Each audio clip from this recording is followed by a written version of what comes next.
I'm Mara Webster with In Creative Company, and today I'm thrilled to be talking to Simon Helberg all about Poker Face season two.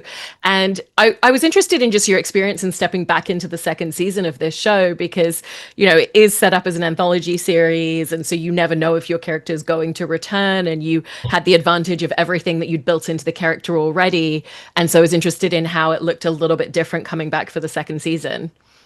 Yeah, it was interesting because there was the writer strike was between one and two, so it was like an absolute eternity. And the show got picked up right away in season one because it did really well, and then it was just I think it was almost 2 years before I went back, which is so crazy. And it's also already like a rotating crew of people and actors and directors, so it's just yeah, I had to watch the first season again to remember where I was in the show. But it was incredibly exciting because when I signed on to do it, I auditioned for the role and I really wanted it, and it was only 2 episodes, so I had no idea just how far Luca would be able to fumble up the ladder of the FBI. But he went from the lowest rung to almost top tier. So it's a really cool arc to get to play and something completely different from anything I've ever done. So I'm having a great time. It's also it was fun meeting him at the beginning because he was so not the archetype of an FBI agent that we usually see on screen. And Yeah. you could see that he probably had this idea of what he thought it would be. He thought he was going to be fighting the war on terror, but he felt like he was just getting groceries for someone in witness Yeah. protection. And so what was that like playing a character that's, has an idea of this career for themselves, but just feels really stagnant and stuck? It, I think it humanized him and it really gave me an entry point and gave me an opportunity probably to play a character that I wouldn't traditionally maybe be considered for. So now in the second season, I'm doing all of these action sequences and stunts and car chases and explosions and saving the girl and all of these things that probably Luca dreamt of. The character, I would say, first season, probably growing up, he wanted to do that. I think he probably watched Point Break and The Fugitive and was like, one day I'll slick my hair back and put on some sunglasses and get out in the field. And it didn't ever seem like a possibility, but it allows, I think, just to ground him and to give this kind of sympathetic hue to him. So I feel like just the writing is so great and all around, they do it. And the show it kind of prides itself, I think, on casting people in, unlikely scenarios, unlikely, characters maybe that feel fresh and new, which is what's so great about it. And I'm happy that I've gotten to come back and keep growing and stay alive. Yeah. I also feel like with what you just mentioned about he probably grew up, seeing certain ideas of the job of being an FBI agent represented in movies and thought about Yeah. that when he first started pursuing it. How did you find some of those little details where it's like, maybe he puts his sunglasses on a certain way because he thinks that's going to help him look cool and like the idea that he always had? Yeah, I think I started to when I got the role, I started to look into what the experience of an FBI agent working in witness protection would be, and I kept thinking about all the things I knew about the FBI or I thought I knew, and I realized, everything is from movies. But I also think it's kind of amazing because like the FBI and the DoD, they also are inspired by movies. Like it is this circular um this very funny like system of the the DoD is inspired by what they see in Top Gun as much as the people making Top Gun are inspired by what they hear about and find in the DoD. It's a very so there's like this strange, perverse kind of circle of events there where I don't know. I think people forget that this is real life and they're not in a movie. And so I thought, well, maybe Luca,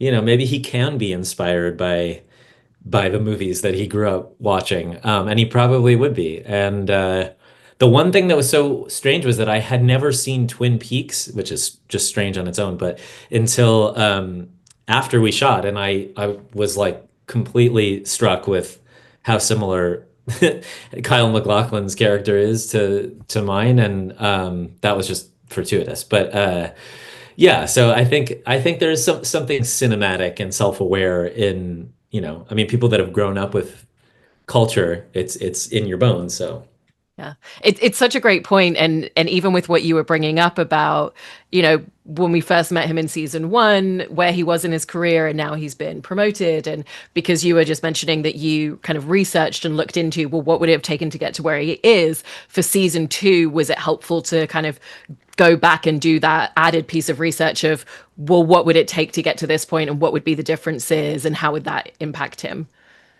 yeah, I mean the writing is so good and is so clear. It's such a, we the way that they have built his trajectory is it's on the page too. So there's such a you can feel that he's a do-gooder. You can feel that he's got an earnestness about him and that he's kind of irritating probably to the people around him for some of that. And he's also trying to convince everybody that, that this drifter played by Natasha Lyonne is some kind of genius, is has some sort of superpower. And so and he goes out on a limb to protect her. So it's like, yeah, it's just such a clear guy to me, and that idea of, in some ways, failing upwards is a pretty it's a pretty accurate trope, I think, for like just a certain kind of American man that can happen. And so I don't know, but he's sweet, like, and that at least that's how I see him too. So and he really cares about Charlie. That's the other thing. It's not all opportunism. It's like he really goes out, especially in the finale, like you see like, oh my God, this has come to a head. And he makes a pretty bold choice there at the very end. So I think that's commendable. He's got a heart. And with some of what you were just describing is also that element of, yes, he's been promoted, but he doesn't feel like he earned it. He feels like it's every time he's around Charlie that he solves a really big case because of her. And so there's that great line where he mentions just casually, like, I've been working on my imposter syndrome in therapy. And did Yeah. you feel like the imposter syndrome for him kind of became quite a big part in season two because of that?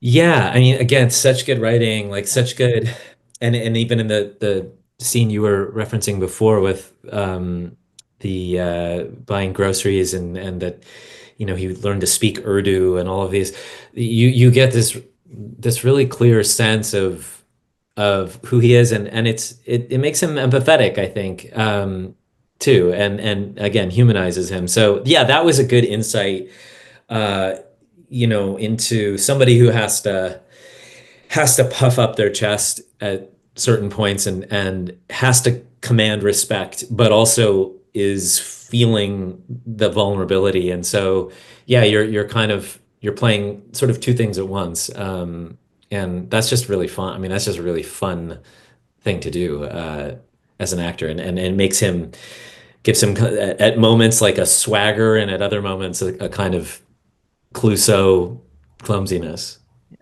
Because we see so many instances of, if something's not going according to plan, that his colleagues immediately are like, you screwed this up, you're doing a terrible Yeah, job, like, I don't know how you even got here in the first place. And yeah, we're only seeing snippets of them going at him, but you imagine that he receives that a lot more, as much as praise and promotions. um right. what was that for you in terms of just getting to expand the scope of the character and getting to really see that side of things with his colleagues more?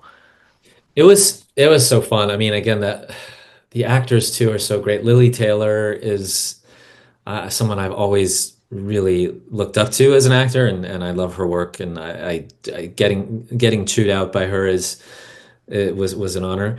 And it just it makes it, again, it's just such a rich world. It gives such context to it. So I feel like I get the joke, like, and I get the kind of game of Luca and the sort of literal running out of runway as he's chasing the boat with Charlie, and she makes her escape, and it's like this slow moving rowboat that he's like running alongside, and then of course she still manages to get away. And there are just so many great moments like that. And the finale is just so fun. So to get to, stick my head out of a sunroof at a Suburban going 60 miles an hour and, you know, pull my gun out and figure out that whole thing, that whole technical side of it, is really technical, but is really fun and something that I haven't ever had a chance to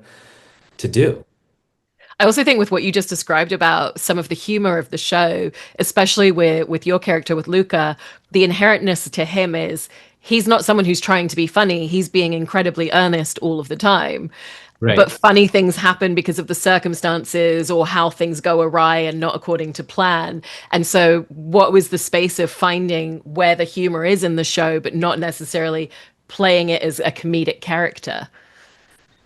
Yeah, I think I I always want to play everything as truthfully as I can. And I mean the writing and the story really dictates what tone I guess you're going to be in. I mean it usually seems pretty clear when the quality is this high. But it's like you look at a sitcom and it's not that you're like playing the jokes, but there's just a song, a rhythm to it. It's just, and you either are singing that song or you're not. And if you're not, it doesn't work. It's sort of built into it. So, and because of that, it's heightened, like in a certain way in a sitcom. And Poker Face is like heightened too, but they're all grounded in reality, I guess. So I feel like for me, especially with Poker Face, is like you just you want to lay back a little bit and there's a noirish kind of clip to it and yeah, I think like less is more, in that you see like noir films and you see that kind of those performances, they're very still and very grounded and so again, I feel like Luca maybe having watched, Chinatown 100 times might be like, oh yeah, this is my moment. Like this is my Jake Gittes detective moment. And I think, yeah, I don't know, it informs the tone to me too. But it's just such good writing. It's so much fun to say. I loved all the moments that were intertwined with Richard Kind and with Rhea Perlman and their characters. And, Yeah. he has Richard Kind's character as his informant, but an informant that doesn't listen to anything his wife says because he's not interested in that side of the business. Right. And, he just wants a peaceful life. And Luca doesn't want to get involved in their marital drama and be the person in Yeah. the middle. What was that space for you and getting to kind of play that alongside of them and just all the different layers that came with it? It's such a brilliant conceit, the like the Richard kind of it all, like the who he is as an actor and what he represents to people. I think in this, he's so kind and sweet, and he's such a like lovable bear, and everyone knows him. And then to have him get killed. It's so tragic, and have it be by me, and to have it be set up by like the mustache twisting John Mulaney. It's just you haven't seen those colors, from everybody. So I think like it's surprising. And then, the Sondheim element. I thought that whole part was so well constructed. Richard and I in the car, and then John watching us, and the lip reading and the Sondheim. It's so funny and it's great too because I hadn't worked with Richard exactly, but we were in A Serious Man together, and I don't know. There's some weird meta thing that feels like it's happening, whether or not it's overt or not. So that was like that was the first day of shooting the second season, just that scene with Richard and I in the car, and it just such great writing. Again, like you know exactly who Richard is, the fact that he's like the worst informant of all time. And he is a Sondheim lover, and then it turns out the FBI agent is, and they're just in the wrong place at the wrong time. They just cannot help each other. And I love that he irons paninis. I think that was just a little bit of magic. No, there's always so many great details like that. And Yeah. you're mentioning the Sondheim of it all, and that being part of how the friendship connection happens with your Yeah. character and with John Mulaney's. They came up they came up through training as agents together and they've been friends forever. And Yeah. I remember hearing you say that the two of you specifically like didn't rehearse that scene or the singing beforehand, but that you had kind of been studying the songs. And so what was the preparation that you wanted to do on your own just to be able to be completely loose with each other on the day? Um, it was, yeah, I mean, we had all these like stunts too, so we did have to, there were other like technical rehearsals, and then I have to sing the thing with Richard. I mean, it's all brief and light in some way, so I didn't feel a huge onus to be a musical theater student in those scenes. But I also like, it's supposed to be in our bones, and I don't really I wasn't super familiar with those specific Sondheim songs. I've heard them, but I did have to go and sort of hunker down. The good news is, again, we're supposed to be FBI agents, so whether or not we're on key or not didn't really matter. But it is again, it's just like a funny. It just makes you wonder what these guys what they were doing at like 15 years ago. Like what kind of strange dandies have like wandered into the FBI as best friends and now are competitor. It's just like delicious little weird story points that um the writers are there. It's just incredible. I don't know. Ryan Johnson obviously is amazing, and yeah, it's each episode I think packs a real punch, and the finale is really mind-bending, I think. Yeah. I also love the scene that you and John Mulaney have once his deception has been uncovered, and Yeah. just the way that the two of you fight. It's not about the skills and the training, it's about the scrappiness and the anger in their friendship. What was the preparation that went into that, if there were pieces? Because again, it goes back to what you were saying, that those moments are quite technical at the same time. Yeah, that was definitely more technical. And we did have, I mean, that's really fun. Those kind of like, it reminds me of like the Hugh Grant fight in Bridget Jones with like Colin Yes. Firth, where it's like it's just this, it's like two men fighting like who you might think have some set of skills, but they actually don't. Like they don't fight often, and these guys are friends, and so it's like it's a really clumsy sort of uncomfortable fight, which was great because John and I didn't know each other, but and I'm a fan of his, and we had a really good time. But you're rehearsing like all of a sudden you're meeting somebody, and then you're squeezing their cheeks and pulling their ear, and just do it in slow motion, and then some of those flips, there was some movie magic there with stunt people, but it was really fun.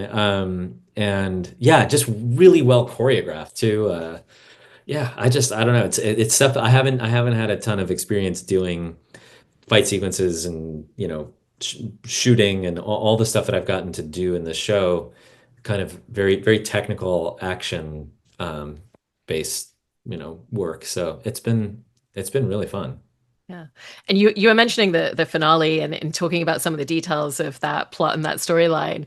I think what's so great and fun is to step back and realize for Luca, that day is supposed to be pretty simple. Like his job is show up, have a secret camera, live stream it for Beatrix at this Yeah. wedding, and then all of a sudden one of the most prolific serial killers of all time is present and causing chaos and taking people out. And so what was your experience in getting to kind of go into that episode with that mindset of it's a really simple task for him that just goes disastrously wrong in so many ways? Yeah, it's like there's a farcical element to all of it, and it's again another like I think of like Thelma and Louise, or The Fugitive, or there's a comical element that you see in those movies too, because there inherently is a bit of a clunkiness to these guys. They're following the wrong lead, or they're trying to there's just a bumbling quality sometimes to it. But it's really, I think it's hilarious because the stakes are so high. So yeah, to see like this, he's dragged his the whole squad into this wedding really as a favor to be nice, like to a gangster, to a killer, because he feels for her, and so that you're kind of rooting for that guy, oddly. But yeah, and then it just becomes insanity. And then the iguana has now come into the story as the world's most dangerous assassin, and Luca is trying to help, protect Charlie and help ultimately intercept the assassin before the assassin gets to Charlie. And she's trying to clear her friend's name. And it's all of these people who are sort of not quite suited for the thing they're doing. And it's great. Like the finale is, yeah, car chases and explosions and just like twists and turns that are so clever, and you kind of like have those like, you know, sixth sense moments of like, is that, wait, that's not, how did he do that? And that's just Ryan Johnson, I think, being like a, you know, puzzle master. There's also something really inherently sweet in watching and looking at the entire arc of Luca and Charlie from the beginning of season one to the end of the finale, because, there's a real sweetness and care and protection that they feel towards each other in both directions. And what's that been like in terms of getting to build that up in, each of these episodes that you come into? There's so much growth between them and so much trust that now exists in different ways. It's been really a treat. I guess to put it simply, I just am like, I love working with Natasha. With Natasha, she makes everything feel very alive and unpredictable, and so I can read something on the page and then, have a sense of what it might be, but then it takes on a life of its own, just being with her, in that moment on the side of a cliff, or, and she directed the finale too, which was so wonderful. But yeah, it's like a joy.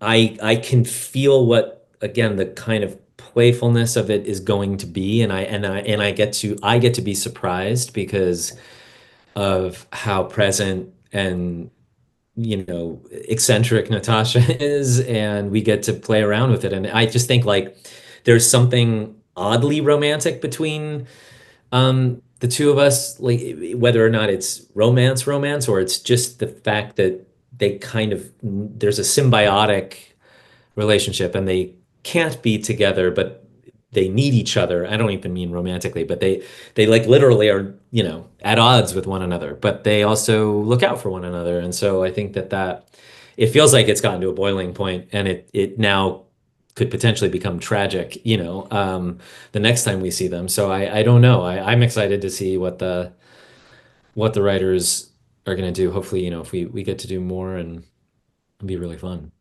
It also feels like, as much as he's always seen her skills and attributes and her brilliance, that in turn she also sees his abilities and his skill set at the same time, and kind Yeah. of really respects him in a way that, as we were talking about, he doesn't receive from his colleagues in the same way. And do you feel like that's also part of the magic of it and part of what connects it from his side?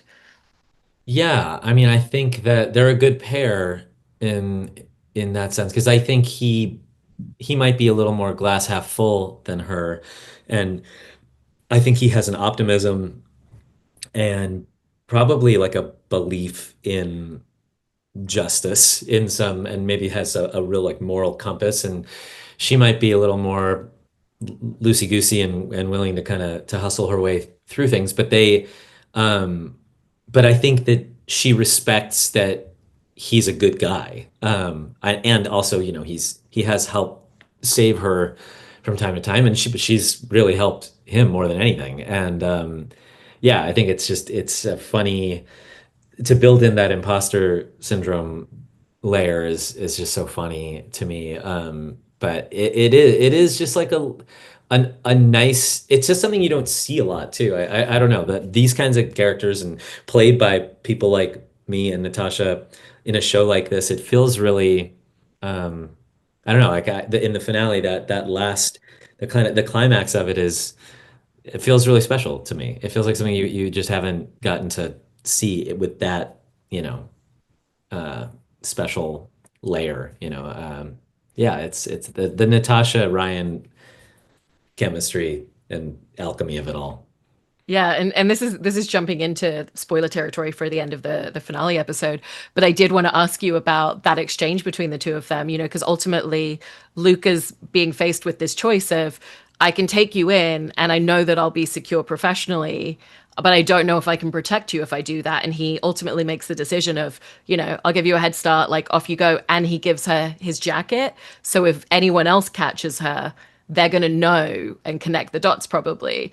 And so Yeah. I just wanted to ask you about that moment because, there's all those big choices that are going into what is a moment of sweet friendship at the same time. Yeah, it's funny that moment with the jacket, I feel like that wasn't even in the script originally, and I remember trying to think. I think it might have been Natasha's idea, but I know there was a question about that exact thing. Like, isn't this going to be, incriminating for him? And they shoot. I think that there's a scene. I think after I give her the jacket where you see her walking down the street. I think I can't remember now if that's in there, but anyhow, we had to make that choice. Like, is that going to happen? And Ryan and Natasha were like, yeah, cool. That's the plan. So I don't know what the ramifications of it are going to be, but I know that in that moment I felt like, okay, that is like this wildly symbolic, bold thing for, she's cold. And he's like, I'll give you my jacket, and it means so much more um, in that moment, which is so sweet and kind of tragic. So yeah, I don't know what's gonna happen. I mean, I feel like if there's another season, then I could see that being a problem for him. I could see them having a real issue there with running into each other again. And yeah, that self-sacrifice, I think, is it's nice. Yeah. And I know in terms of your career that you've always talked about how every project that you do, you want to try and do something that feels different and challenges you in new ways. And especially when you came off Big Bang Theory after doing something for so long with a singular character. And you kind of mentioned a little bit before that you felt like this had a lot of new and different challenges. And how do you feel that working on Poker Face has really challenged and broadened you as an actor in a lot of ways? I think in getting to play a hero, maybe an unlikely hero, but that's just a role I haven't gotten to do that before. And the technicality of it, of running on docks with boats and cars and explosions and guns and all of that stuff that feels you see it in movies, and it's just I actually, as much of it as I've done, I haven't gotten to do a ton of that or really any of it. So it was like brand new in that sense, and the technical part of it was exciting and challenging. But just playing this kind of um, having this kind of confidence and stillness and yeah, it's just I haven't had that opportunity. So I feel really lucky that this show came along, and I think it's fun to turn these things on their head, to see different people play different kinds of roles. I think it is part of the attraction of the show. I love that. And I'm so glad that we got to see so many different moments and iterations for your character and having him come back this season. So thank you so Yeah. much, Simon. I appreciate it. Yeah, it was nice to talk to you. Thank you.